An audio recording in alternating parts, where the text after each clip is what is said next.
En IAC yo estudié letras, es decir, mis padres me mandaron para que me inscribiera en la Facultad de Medicina.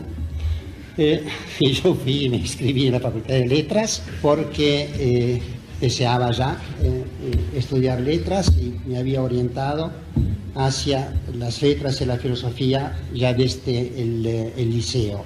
La historia y la lengua, el lenguaje, me fascinaban desde aquel entonces.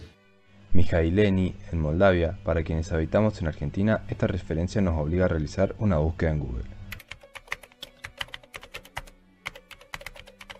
País de Europa Oriental y una antigua república soviética con un territorio variado que incluye bosques, colinas rocosas y viñedos. En ese lugar, que por entonces era parte de Rumania, un día miércoles, probablemente nublado como casi todo el año allí, nace, hace 100 años, un estudioso que será hito en el pensamiento lingüístico del siglo XX, Eugenio Coserio. Posteriormente, su vida se desplegará en 4 países, entre 2 continentes, Europa y América.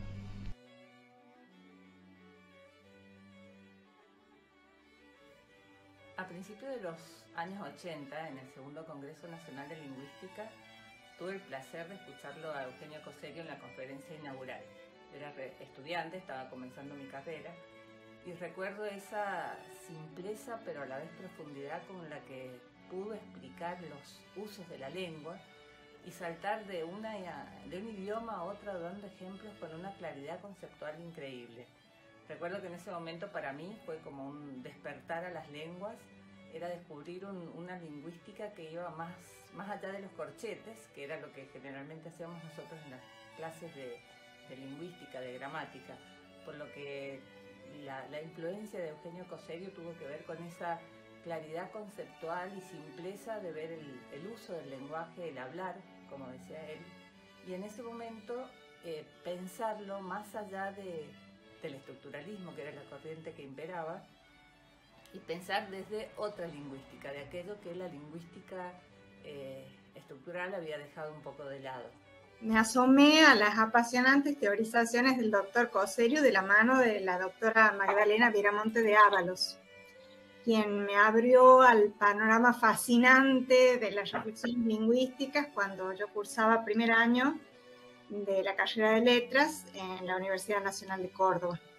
Y desde entonces me ha acompañado la definición coseriana de la lengua como actividad libre, finalista y creativa del hombre, la idea de lo poético como la plenitud funcional del lenguaje, la perspectiva de sentido como lo que el texto expresa, que va más allá y a través de la determinación y el significado, de la designación y el significado.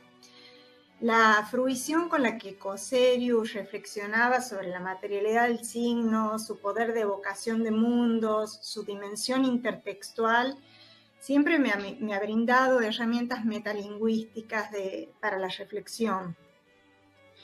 La claridad conceptual de Coserio ordenó mi comprensión de la estructura general del lenguaje como una actividad, hablar en general, la lengua concreta, el discurso, como un saber elocucional, idiomático, expresivo, y también como un producto, la totalidad de lo hablado, la lengua abstracta, el texto, analizado en esos niveles que él desagregaba, el universal, el histórico, el individual, y cada nivel remitiendo un saber diferente, con posibilidades y normas propias. Significó muchísimo para mí. Debo quizá empezar con el comienzo, porque yo empecé a estudiar desde el primer día de mi carrera con Eugenio Coserio, y no sabía quién era. Empecé la carrera en Tubinga, y los estudiantes, los compañeros me dijeron que ese era uno muy serio, muy famoso, mundialmente famoso, pero muy difícil de seguir.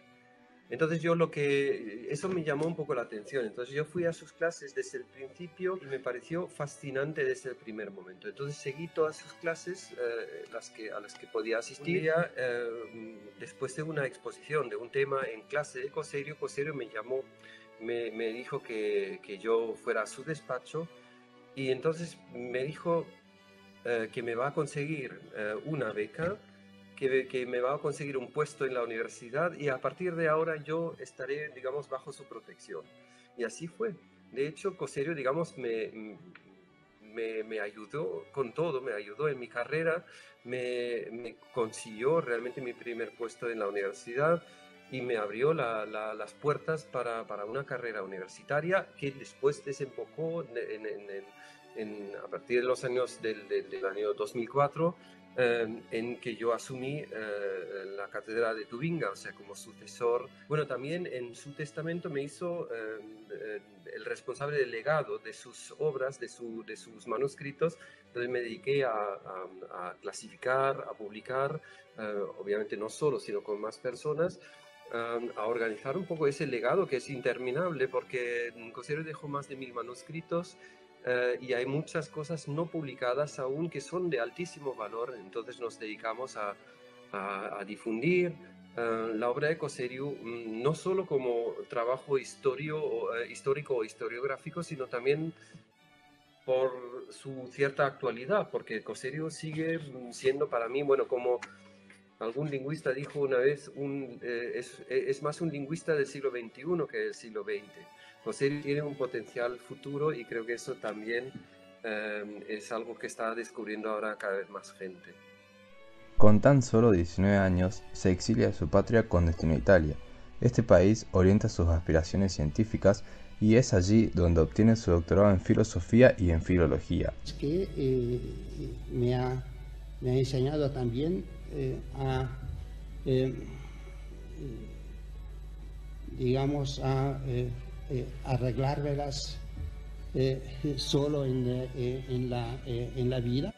Durante su estancia de 12 años en Uruguay, trabaja incansablemente brindando conferencias, organizando exposiciones de arte y como profesor universitario y periodista. En Montevideo, su obra se desarrolla profusamente debido a la libertad para trabajar en su ámbito de estudio. Con su intensa actividad investigadora, Coserio da origen a la llamada Escuela de Montevideo. Convierte a esta ciudad en uno de los centros de investigación y reflexión sobre el lenguaje más relevantes de la década del 50.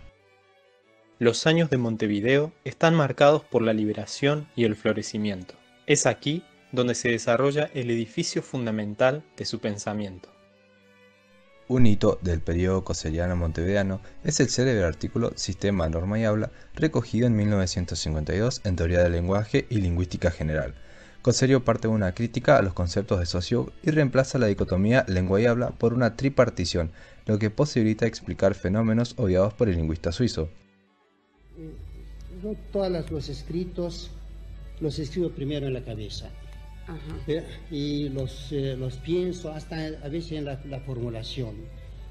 Y estas ideas que ahí aparecen, pues ya las tenía en parte antes. Este libro yo lo escribí en exactamente 10 días. Está muy bien. Exactamente 10 días. Pero ya se trató de escribirlo, de ponerle las... Porque lo tenía ya en la cabeza. cabeza. Porque lo tenía más ya armado.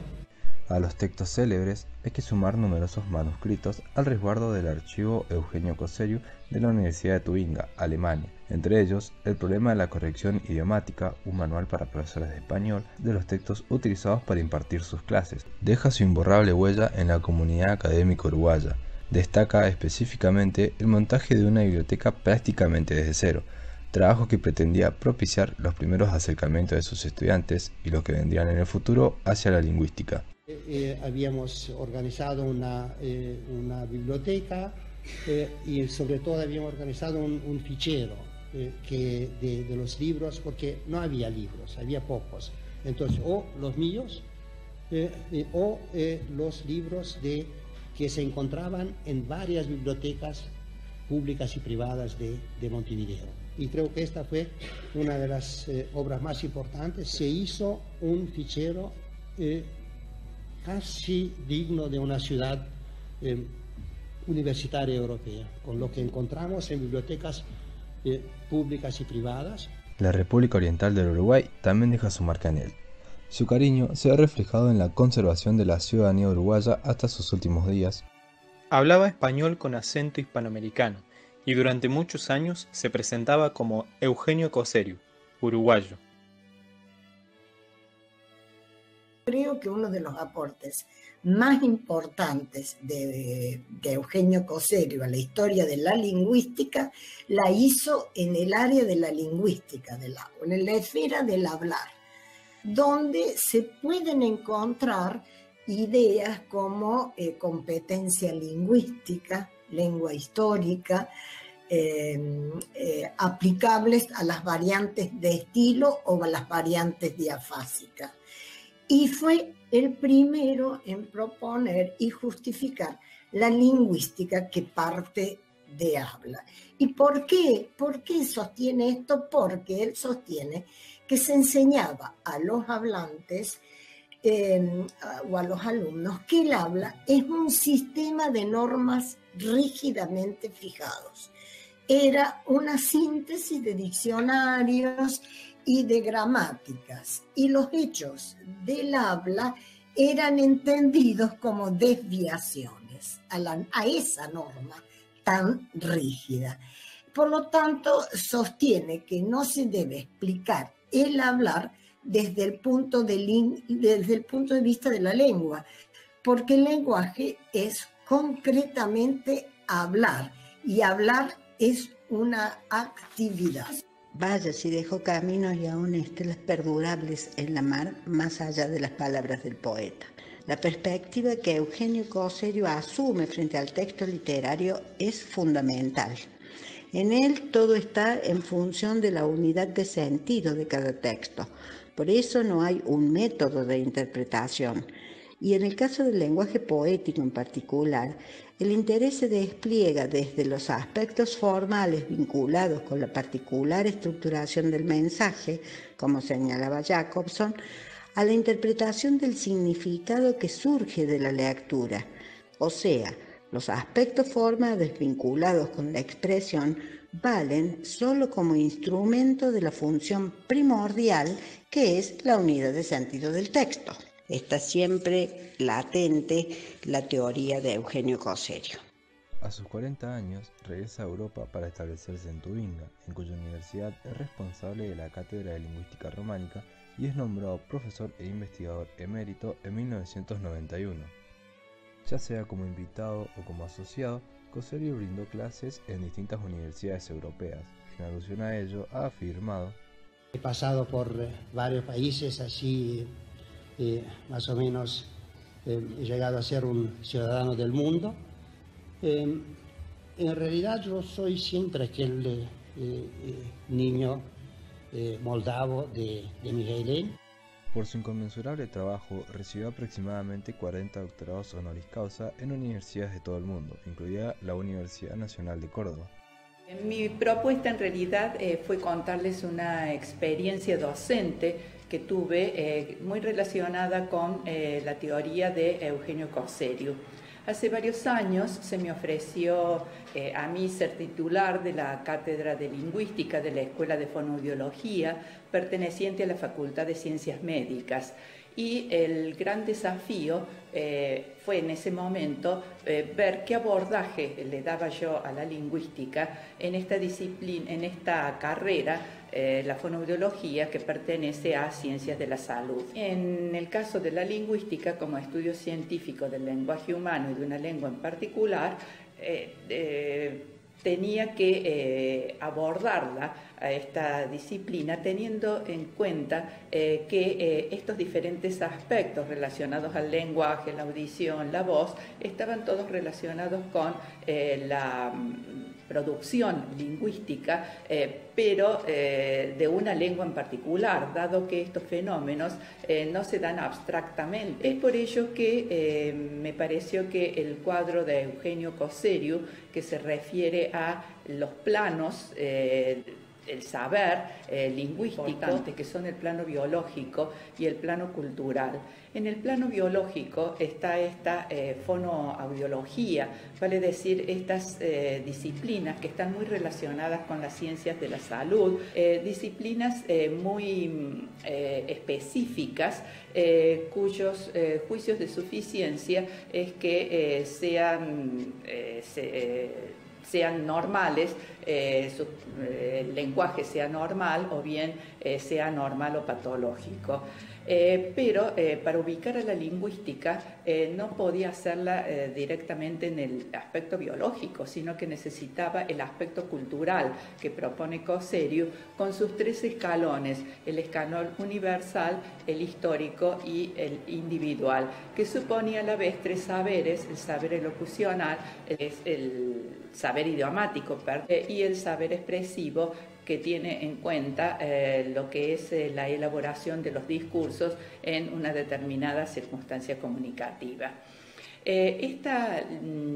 Los juicios de suficiencia en los distintos niveles, a la vez los elementos para tratar las distintas disciplinas de la lingüística, dado que partiendo inclusive de una fonética, de una fonología, abordando una gramática ya sea descriptiva o normativa, tocando cuestiones de léxico, de semántica y cuestiones textuales, me permitía a mí establecer cuál es la estructura de la lengua, porque evidentemente para establecer cuáles son patologías o bien deficiencias que ellos consideran, los fonoaudiólogos, desde el punto de vista del lenguaje, ellos debían conocer justamente cuál es la estructura de la lengua, cuál es el uso habitual de esta lengua. Porque la lingüística, en definitiva, no se ocupa de la capacidad del hablar, sino del hablar mismo, y cómo se habla según los distintos saberes, según el saber universal, según saberes históricamente determinados en circunstancias comunicativas específicas. Abordaje de Eugenio Cosseriu en estos 2 planos, biológico y cultural, fueron los que me hicieron estructurar la materia lingüística y a la vez recurrir permanentemente a él, dado que estos principios rectores son los que iluminaron, digamos, el desarrollo y los derroteros de la lingüística. En distintas oportunidades, Eugenio Cosseriu dictó cursos o conferencias en la Escuela de Lenguas. En 1987, a instancias de lo propuesto por esta unidad académica, fue designado doctor honoris causa en la Universidad Nacional de Córdoba. Más recientemente, para hacer honor al invalorable aporte de su teoría, que se enseña en algunas cátedras de la Facultad de Lenguas, el 9 y 10 de agosto de 2018, en el marco del Congreso Internacional de la Lengua, se inauguró en nuestra facultad la Cátedra Libre de Estudios Humanísticos Eugenio Cosseriu. En esa oportunidad, a partir del trabajo conjunto de docentes y alumnos, se puso en evidencia la notable vigencia que tienen los temas de lingüística cosseriana en los estudios sobre lenguaje, lengua y discurso. La tarea docente de Cosseriu inspira también a universidades en Chile y Argentina. En su paso por Córdoba, dicta cursos dirigidos a docentes de lengua materna y extranjera y un seminario introductorio en la primera carrera de posgrado de la Argentina, la especialización en lingüística de la Universidad Nacional de Córdoba. A pesar de su muerte en Tubinga en el año 2002, su trabajo continúa más vigente que nunca alrededor de todo el globo gracias a sus visionarios aportes teóricos y a la difusión por parte de sus discípulos. Como muestra de su vigencia, en agosto de 2018 se inaugura la Cátedra Libre de Estudios Humanísticos Eugenio Cosseriu por iniciativa de 3 reconocidos especialistas que buscan poner en valor la obra científica cosseriana: la doctora Magdalena Viramonte de Ábalos por la Universidad Nacional de Córdoba, el doctor Adolfo Erizaín por la Universidad de la República y el doctor Alfredo Matus Oliver por la Universidad de Chile, además de los trabajos de la doctora Dora Riestra, quien, en el marco del interaccionismo sociodiscursivo, pondera el potencial de la teoría del lingüista rumano en relación con la dialéctica de la lengua. Solo desde el lenguaje podemos continuar pensando y hablando y realizando el resto de las actividades humanas.